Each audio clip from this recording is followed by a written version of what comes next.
ہم وہی کہیں گے جو ہمارا دین ہم کو بتاتا ہے۔ الشیطان الرجیم بسم اللہ الرحمن الرحیم۔ درود پاک پڑھیں۔ اللہم صلی علی سیدنا مولانا محمد مبارک وسلم صلاۃ و سلام علیک یا رسول اللہ۔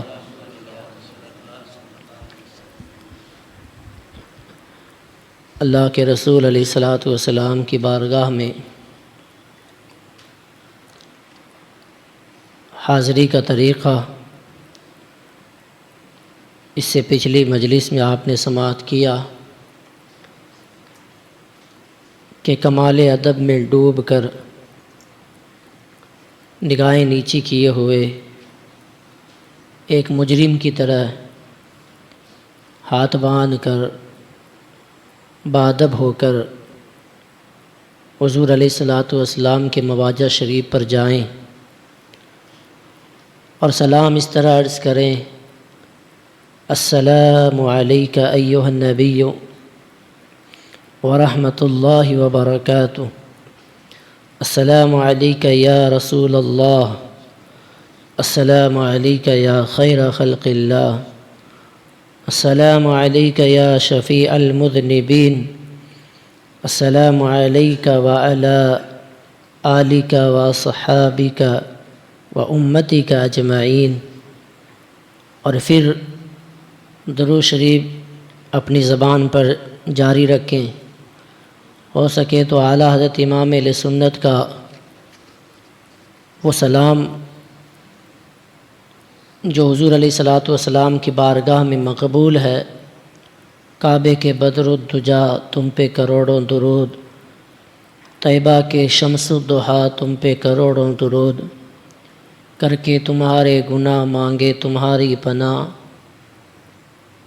تم کہو دامن میں آ تم پہ کروڑوں درود،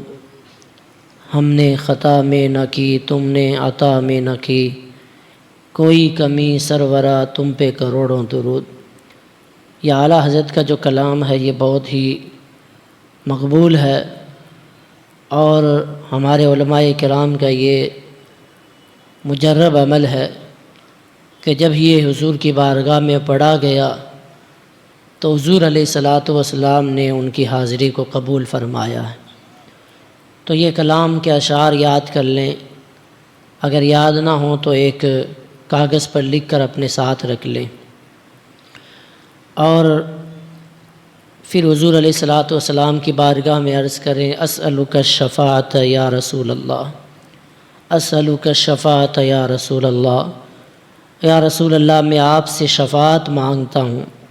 آپ سے شفاعت کا طلبگار ہوں۔ اس طرح جو ہے حضور علیہ الصلوۃ والسلام کی بارگاہ میں سلام پیش کریں، اور پھر اپنے دائنی ہاتھ کی طرف تھوڑا سا ہٹ کر حضرت صدیق اکبر کے مواجہ کے سامنے کھڑے ہو کر عرض کریں: السلام علیک یا خلیفۃ رسول اللہ، السلام علیک یا وزیر رسول اللہ، السلام علیک یا صاحب رسول اللہ فی الغار ورحمۃ اللہ وبرکاتہ۔ اے اللہ کے رسول علیہ السلام کے خلیفہ، آپ پر سلام ہو۔ اے رسول اللہ کے وزیر، آپ پر سلام ہو۔ اے غار ثور میں رسول اللہ کے رفیق، آپ پر سلام ہو اور رحمتیں اور برکتیں۔ پھر تھوڑا سا دائنی ہاتھ کی طرف ہٹ کر حضرت عمر فاروق رضی اللہ تعالیٰ عنہ کے مواجہ کے سامنے آئیں، اور پھر عرض کریں ان کی بارگاہ میں: السلام علیک یا خلیفۃ رسول اللہ، السلام علیک یا امیر المومنین، السلام علیک یا متمم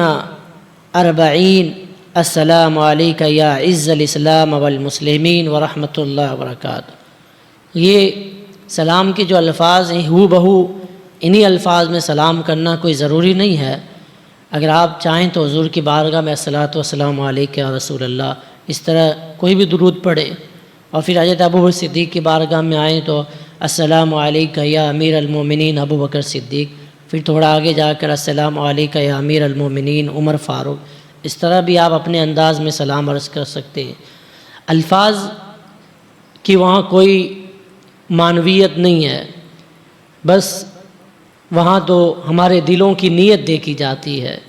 کہ کس ارادے سے، کتنے خلوص کے ساتھ بندہ یہاں حاضری دے رہا ہے۔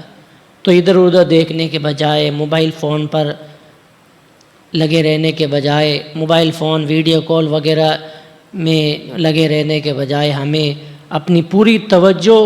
حضور کی بارگاہ میں رکھنا۔ علماء فرماتے ہیں کہ اگر کسی کا دل وہاں بھر جائے اور پھر دل سے جو محبت کے ساتھ جو سلام پیش کیا جاتا ہے، اس کے بعد پھر بھی وہ وہاں کھڑا رہے کہ بغیر دل سے اکتاہٹ کے ساتھ، اگر اس کے دل کے اندر اکتاہٹ اور بوریت محسوس ہونے لگ جائے، اب اس کا دل کرے کہ مجھے یہاں سے باہر چلے جانا چاہیے، تو اب اس پر ضروری ہے کہ وہ وہاں سے فوراً باہر نکل جائے، کیونکہ حضور کی بارگاہ میں اگر سلام پیش کرنا ہے تو بس دل جمعی کے ساتھ اور پورے دل کے خلوص اور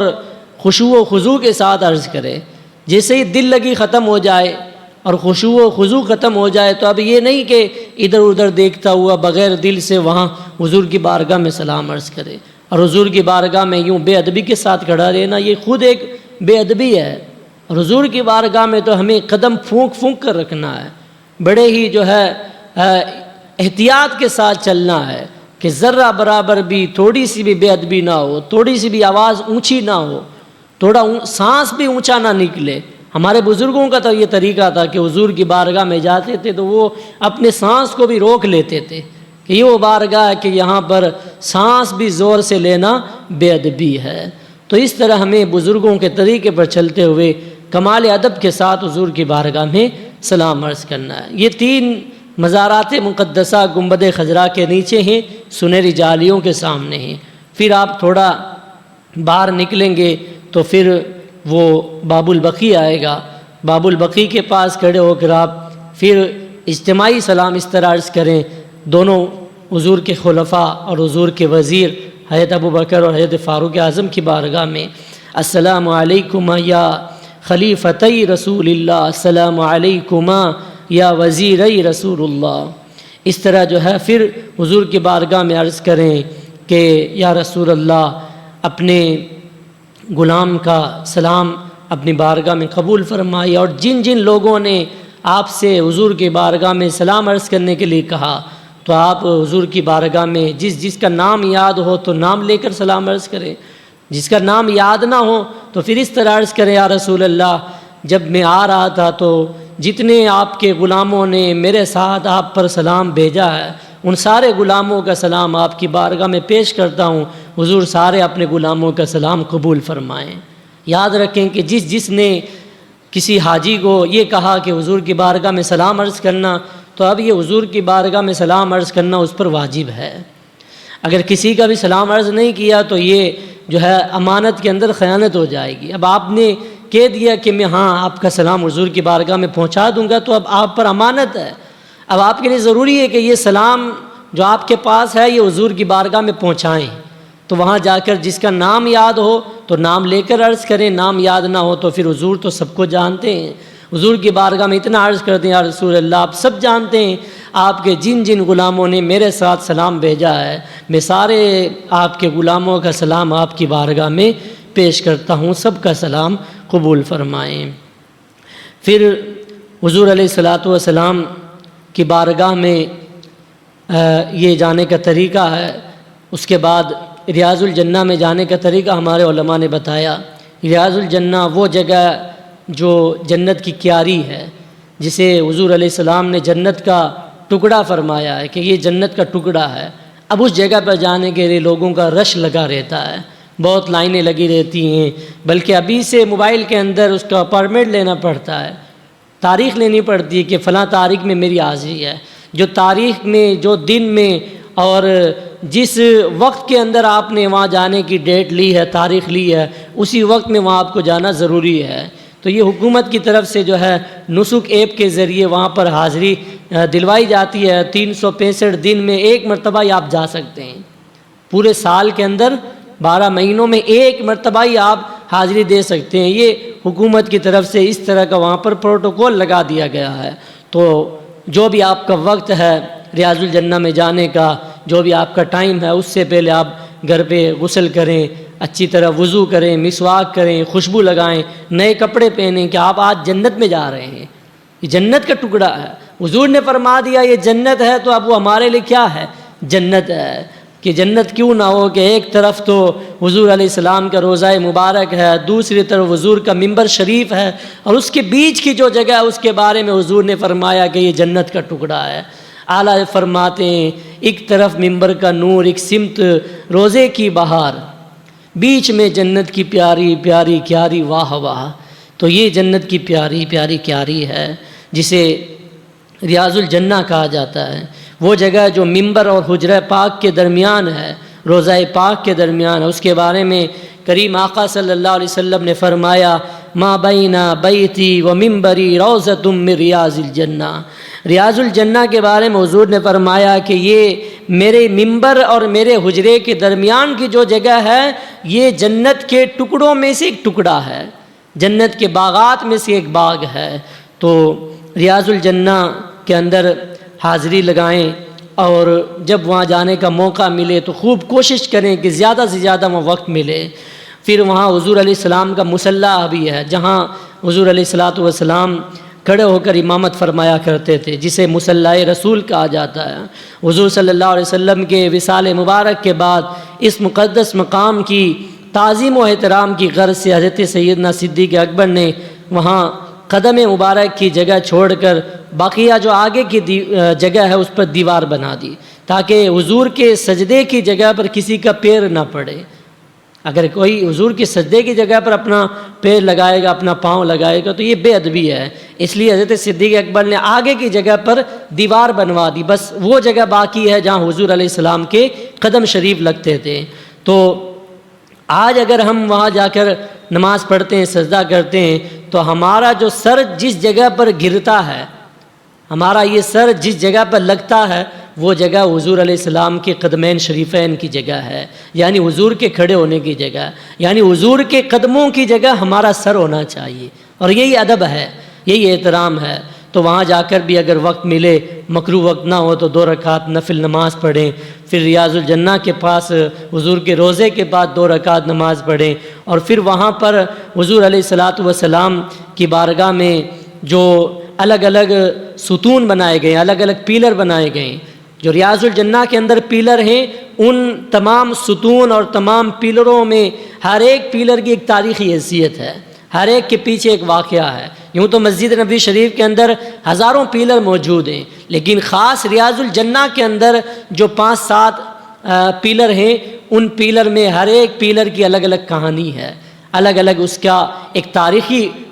پس منظر ہے، اور تاریخی اس کا بیک گراؤنڈ ہے۔ ہر ایک کی انشاءاللہ جو تاریخی حیثیت ہے، کیا واقعہ ہے، سب کے بارے میں انشاءاللہ آگے کی مجلس میں آپ سماعت کریں گے۔ ان ہر ایک پیلر کا الگ الگ نام ہے۔ پہلے پیلر کا نام استوانہ حنانہ ہے، پھر استوانہ عائشہ ہے، استوانہ ابی لبابہ ہے، استوانہ سریر ہے، استوانہ محرس ہے، استوانہ وفود ہے۔ یہ 6 پیلروں کی الگ الگ تاریخی حیثیت ہے۔ یوں تو کوئی بھی جاتا ہے ریاض الجنہ میں، جا کے نماز پڑھ کے دعا کر کے واپس آ جاتا ہے، لیکن سمجھ کر تاریخی واقعات کو پیش نظر رکھ کے اگر وہاں حاضری دے گا تو پھر وہ 1400 سال پیچھے چلا جائے گا۔ 1400 سال پیچھے یہی پیلر ہیں، پیلر کی یہی جگہ ہے، یہاں پر ایک ایسا واقعہ ہوا تھا، یہاں پر ایسا واقعہ ہوا تھا، یہاں پر یہ واقعہ ہوا، یہاں پر یہ واقعہ ہوا۔ مثال کے طور پر استوانہ وفود ہے، وہاں حضور علیہ السلام اس جگہ پر تشریف فرما ہو کر وہ قافلے جو مدینہ منورہ میں آتے تھے، وفود آتے تھے، وفد آتے تھے، ان سے ملاقات کیا کرتے تھے، تو اسے استوانہ وفود کہا جاتا ہے۔ استوانہ سریر ہے جہاں حضور علیہ السلام کی مبارک چارپائی بچھا کرتی تھی۔ تو اس طرح ہر ایک کا ایک واقعہ ہے۔ تو واقعات کی روشنی میں اگر ہم ان کی بارگاہ میں حاضری دیں گے، مقامات کی، مقدس مقامات کی زیارت کریں گے، تو انشاءاللہ ہم 1400 سال پیچھے چلے جائیں گے اور پھر وہی عشق وہی محبت ہمارے دل کے اندر پیدا ہوگا، اور اس طرح اگر حاضری دیں گے تو حاضری دینے کا مزہ بھی جو ہے دوبالا ہو جاتا ہے۔ اللہ تعالی ہم سب کو ریاض الجنہ کی حاضری نصیب فرمائے، کریم آقا صلی اللہ علیہ وسلم کی بارگاہ کی بادب حاضری اللہ تعالی ہم سب کو بار بار نصیب فرمائے۔ استغفر اللہ ربی من کل ذنب واتوب الیہ۔ بسم اللہ الرحمن الرحیم۔ اللہم صلی علی سیدنا مولانا محمد وبارک وسلم صلاۃ وسلام علیک یا رسول اللہ۔ اللهم ربنا آتنا في الدنيا حسنة وفي الآخرة حسنة وقنا عذاب النار وقنا عذاب القبر وقنا عذاب الحشر وقنا عذاب الدارين اللهم رب ارحمهما كما ربياني صغيرا إن الله وملائكته يصلون على النبي يا أيها الذين آمنوا صلوا عليه وسلموا تسليما اللهم صل على سيدنا مولانا محمد وبارك وسلم صلاة وسلاما عليك يا رسول الله۔